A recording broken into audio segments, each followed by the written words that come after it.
Welcome back, all of you wonderful ghosts, ghouls, and things that go bump in the night. I hope you had a wonderful, spooky week. I am your host, the Haunted Horrorstorian, here again today to bring you yet another terrifying tale from the Emporium. So, why don't you just sit back, relax, and get ready to answer the chilling question, what do I do about a disappearing room? My room disappeared every second Thursday of the month. For the majority of my life, it had been more of an inconvenience than a hazard. Since as long as I could remember, there had been a routine. It happened to my parents first. One day, they woke to discover that the door to my half-painted nursery opened to nothing but a flat brick wall. They called in a report to the police that led nowhere. They were unable to explain how or why someone could or would break in and wall off this one room in their new house. The cops thought they were wasting his time. They called a friend to come and look at it, but when he arrived the next day, my nursery was back. By the third time it happened, my mom was 4 months pregnant with me, and my parents caught on that this was a pattern. They moved the crib and all the baby stuff to the guest room that day and started looking at other houses. The following month, however, the room that was my nursery didn't disappear. Instead, the guest room with the crib had vanished. My parents sold the house at a loss 2 days later and moved into a new place they'd been scouting. But by that second Thursday, however, the room they decided to be mine was walled off. My parents, catching on to the pattern, took the next few months to learn the rules of my disappearing room. First, it was only my room that would disappear. They tried dragging my crib to their room, thinking they'd just share and never let me have my own room. They were cautious that month and camped out that first Wednesday. Sure enough, their bedroom vanished. If we were staying temporarily over at someone's place, however, the room I was given remained intact. For a few years, their solution was to leave my toys and bed in my room, but have me sleep in the guest room every night. But when I was 3, I called that guest room my room. The next Thursday, the guest room disappeared. So, the loose rule is that anything that felt like my room would disappear. 2, it happened only for one day, once a month. That day was always the second Thursday of the month, but there was no consistent time.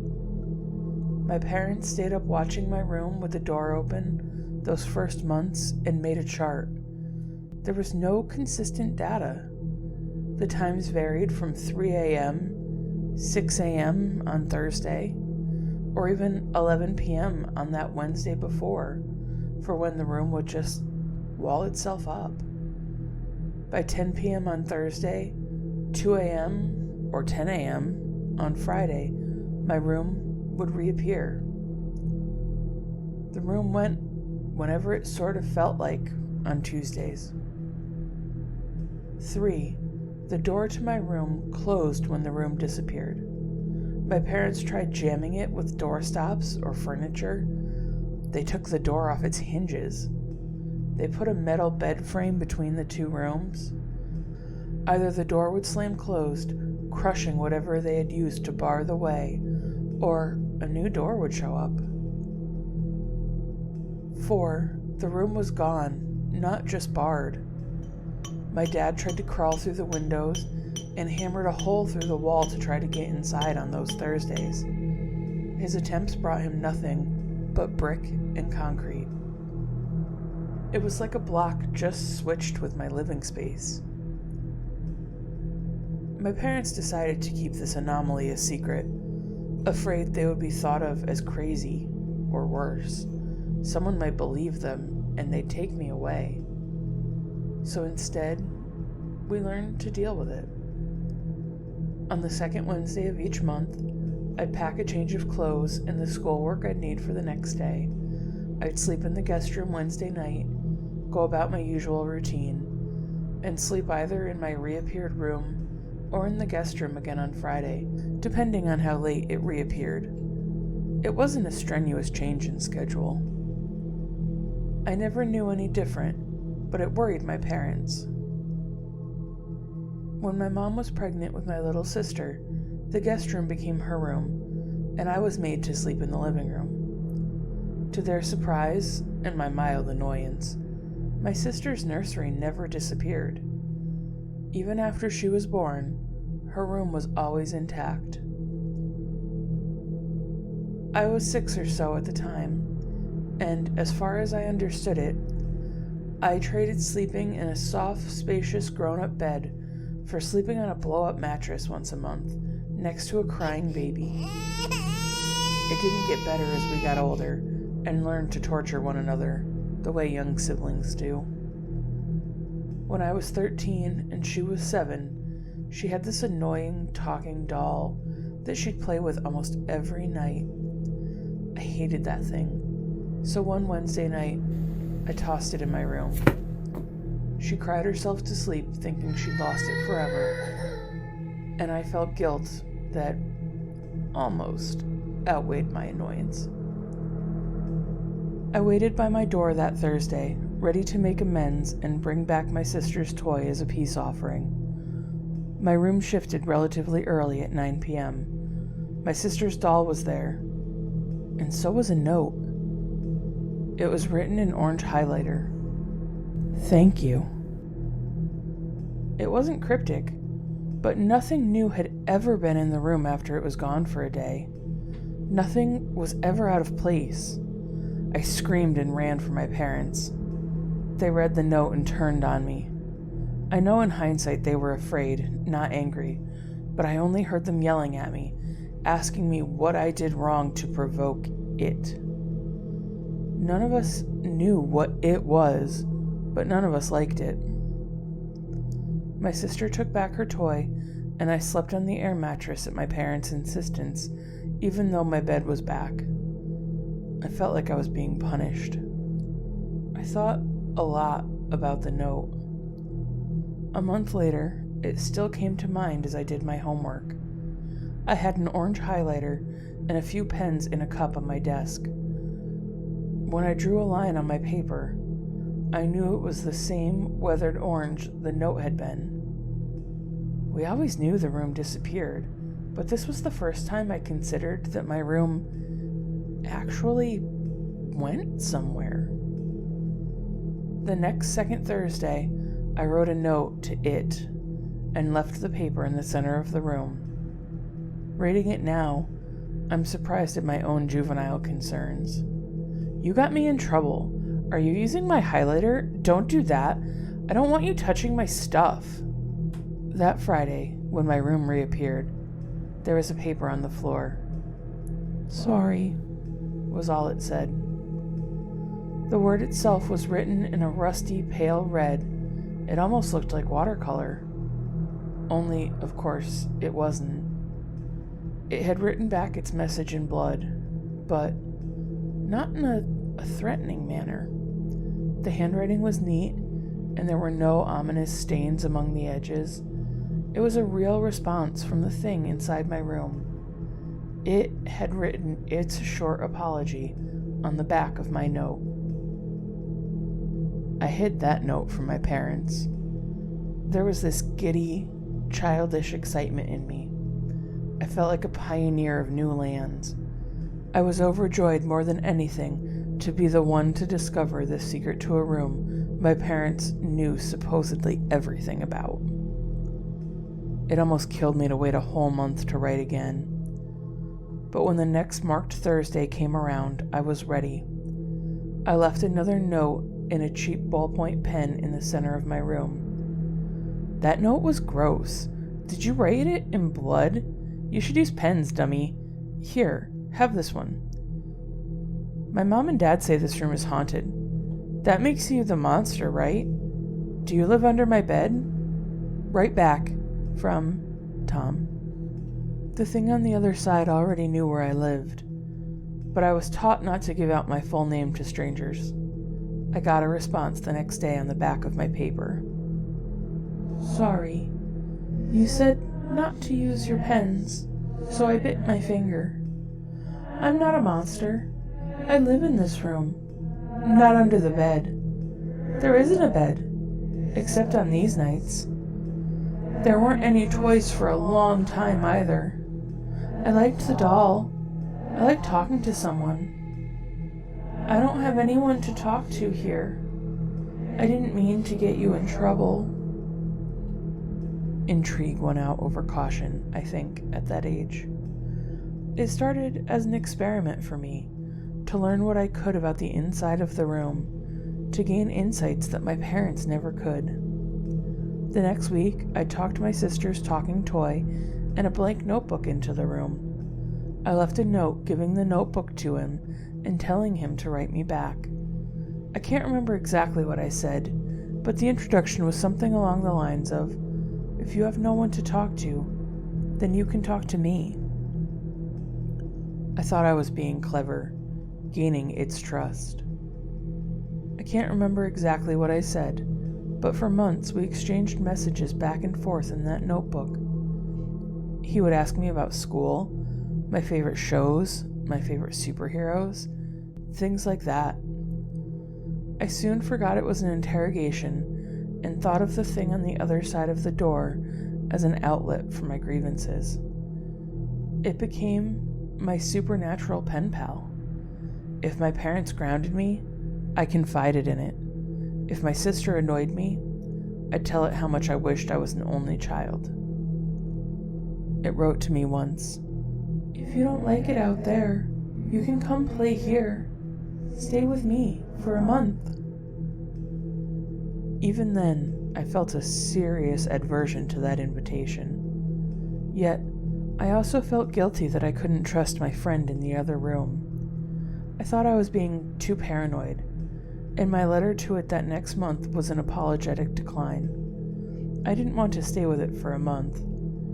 It didn't like to talk about itself, or what it was like on the days when it wasn't in my room. From what little I had gathered, I got the sense it couldn't leave. From its brief descriptions, I knew the walls were bare and cold, made of coarse stone. It said there were no snacks or TV, so it was always bored and always hungry until my room appeared. It asked me about snack foods the most. I got into the habit of saving some dinner for him, or sneaking some cookies or chips to my room on Wednesday nights. It was a ravenous thing. I'd find entire packages of cookies and bags of chips in my wastebasket after one day. It also liked dolls. Sometimes it would keep them for a day, sometimes for the whole month.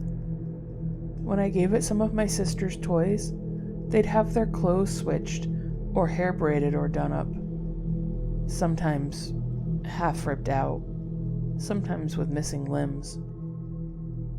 The notebook always remained, but it would write plenty of questions about school, about the town I was in, and what happened on TV shows. I'd be sure to fill up that notebook with as much information as possible. Talking to it almost became an assignment, an entire afternoon I'd dedicate to my friend inside the room. Sometimes, between days of the month, I'd read through our entries, and I'd remember feeling the nostalgia and warmth experiencing those letters. He invited me to stay with him for a day, at least once a week. They were always polite invitations, A solution offered when I complained that I didn't want to go to school or go to my sister's dance recital. I always refused. "Why don't you come out of the room and spend a month with us?" I asked him once. "I can't come out," he'd written back. "I can't go anywhere until someone else comes in." Then, one day, my notebook went missing, and the first culprit I could think of was my sister. She was always going through my things, and I'd seen her try to peek in on what I was writing for weeks. When I came into her room, she was playing with that stupid talking doll. When she denied stealing from me, I yelled at her and we got into a fight. I kept asking day after day, and she kept denying it. I told her it stopped being funny days ago, and she kept insisting. "I didn't take your stupid book," she said. "Stop saying I did, or I'll tell Mom and Dad you've been breaking the rules." That got under my skin. If she took the book, fine. I'd be angry with her, but exposing my secret to our parents was unforgivable in my mind. So I wrote up a short note for the next Thursday. "Keep as many as you want." That night, when my parents were asleep and my sister had drifted off, I quickly gathered every doll, every stuffed animal, every stupid toy my sister loved, and I threw them all into the center of my room. I made 3 trips to gather up every last Barbie and Bratz doll. I went to the kitchen and gathered the box of her favorite cereal, her favorite snacks, and every last bag of chips she liked. I put them all in a pile in the center of the room, so ornately arranged with my note in the center of the display. The last, the prized jewel, was that talking doll she kept by her bedside. By now, my sister would have turned over and left the stupid thing to lay splayed out in some forgotten corner of the bed. I crept quietly to her bed and felt along the edges, and there it was, the plastic hand of the talking doll. I pulled it up, and just then, the stupid thing's voice box activated. Mommy? I flinched, bracing for my sister to jump awake and catch me stealing her favorite toy. But she didn't. She didn't start crying because she wasn't in the bed. There was nothing in this world that's ever sobered me faster. My irritation, my vengeful intentions, and my petty sibling grudge vanished at the sight of the empty bed. I dropped the doll, my mind racing to the one possibility that seemed like a certainty. The gut twist of guilt and fear spurred on my heart and dried out my mouth. I ran to my room, sliding into the wall with a loud thud in my rush. Just as I passed my frame, I saw my sister there, holding an armful of her dolls, trying to steal back her toys. I'm told I shouted her name, but I just remember her freezing in place. The door slammed shut, and it was Thursday. My parents came running, and my mom started screaming. They pounded against the wall behind the door. They took a hammer to it. They clawed at the wall like animals. I stayed home from school that day. My dad rotated between scolding me and pacing the floor. My mom kept searching the house and walking up and down the neighborhood as if her daughter was only lost. It wasn't Friday until 6 a.m. on Saturday morning that week, and we were all exhausted. When the door creaked and the house shifted, we grabbed for the door and opened it to my room. My sister's toys were dispersed all around my room. The snacks were torn into and gathered in the wastebasket or scattered along the floor. The thing we cared about, however, my little sister, was nowhere to be seen. I don't remember much of the next month, aside from the hours I'd spend sitting outside the door, waiting, as if the rules would be broken and it'd spontaneously burst open. My parents didn't ground me officially. They didn't really seem to know what to do with me. My mother couldn't look at me.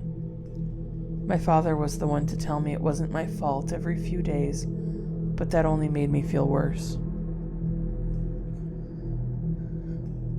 Then, the second Thursday of the month came, and I had another note. "Please, give Emily back." There was no reply because that night my room didn't disappear. We all sat by an open door, waiting for it to slam closed. We waited all of Wednesday night, and my parents took Thursday and Friday off work, but my room remained as it was for the first time in 13 years. It never changed back. I never found my notebook, by the way. I don't think my sister was lying. I gave her to that thing behind the wall for no reason. It's been 20 years since that night, and I still feel sick thinking about it. My father tries to keep in touch, but I don't think my mother ever forgave me.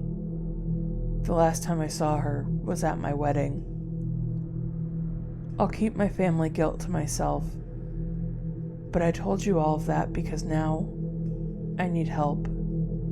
Any information anyone can give me, because it's not over. I have a wife of my own, you see, and we're expecting. She's 3 months along, and we started clearing out the space for a nursery. Last night, it disappeared.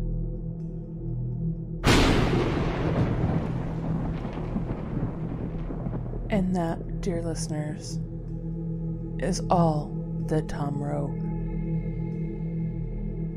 Do you think you can help him? I wish I could. If you have any advice or your own conundrum that you need help with, please send me an email at hauntedhorrorstorian@gmail.com. I'm afraid that's all I have for you today. So, until next time, stay spooky, and remember, sometimes it's more than just a story.